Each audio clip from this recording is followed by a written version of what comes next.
So if you are a life insurance agent and you are struggling to make sales, it is probably because you are making these two common mistakes that are preventing you from making your sales. And I promise you, I've helped new agents come in who've made these mistakes. I said, fix these mistakes.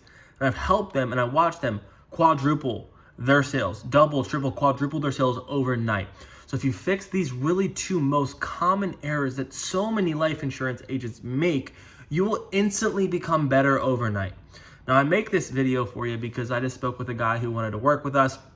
I said, let's go through a role play. I go through the role play, and he gives me an example like this. I said, what had you looking around for life insurance? My answer was, well, I wanted to, make sure something happens to me. My wife is not stuck paying for my burial expenses. His response was, oh my gosh, that is so smart of you. I don't blame you. When my great-great-grandmother passed away, she had life insurance in place, and our whole life changed. She had a policy. My great-grandfather was completely able to pay for her burial expenses, and he was completely taken care of.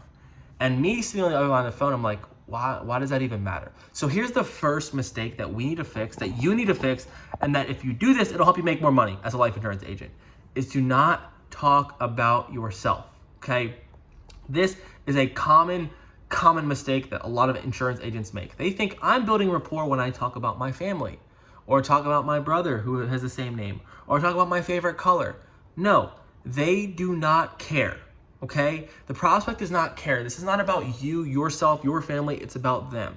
And so many agents, again, feel like they are helping move the ball forward, feel like that they're putting their odds at favor because you can relate to them. Their favorite hockey team is let's say the Chicago Blackhawks, and you hear that, and oh my gosh, my favorite hockey team is the Blackhawks too. People do not care. So this is your sign number one to fix.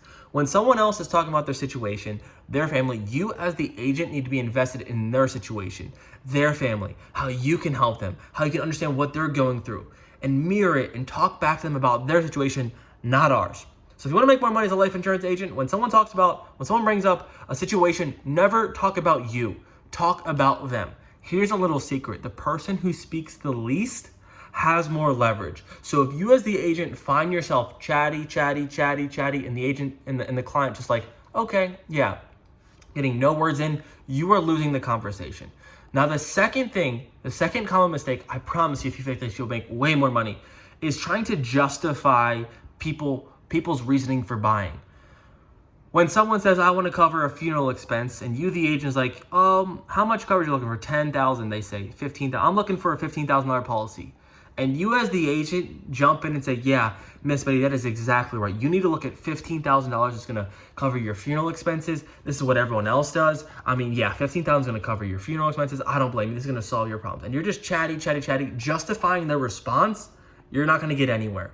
The goal of getting questions, your goal as an agent, is to get them to open up, not create statements. And the way that you do this is you remove statements from your sales process and change that statement to questions.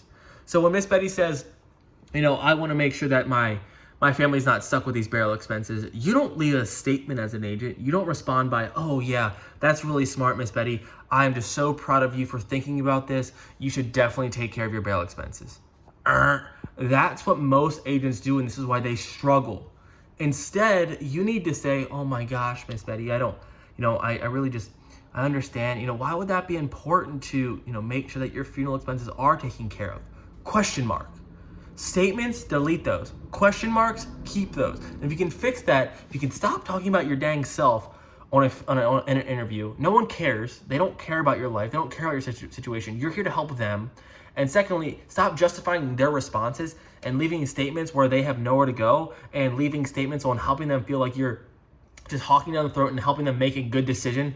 That is so smart, Miss Betty. You're making a great decision. They're going to think that you are just a snake oil salesman, and this is why you're struggling. So replace the statements with questions that open up the prospect, that help them spill the beans, so at the end of the day, you get enough information, you get enough ammunition in your back pocket where you can pull it out at the end of the close, and then you can sell them because you ask good questions, you got information, and now you present a solution that's going to solve their problems. But if you change that for statements, you're not going to get any ammunition, you're not going to get any answers, and you're not going to make any sales. So if you want to make more sales overnight, stop the self-talk, and number two, stop the justification, and you'll make way more money as a life insurance agent or an insurance agent. Love you guys. Want more videos like this, let me know. Cheers.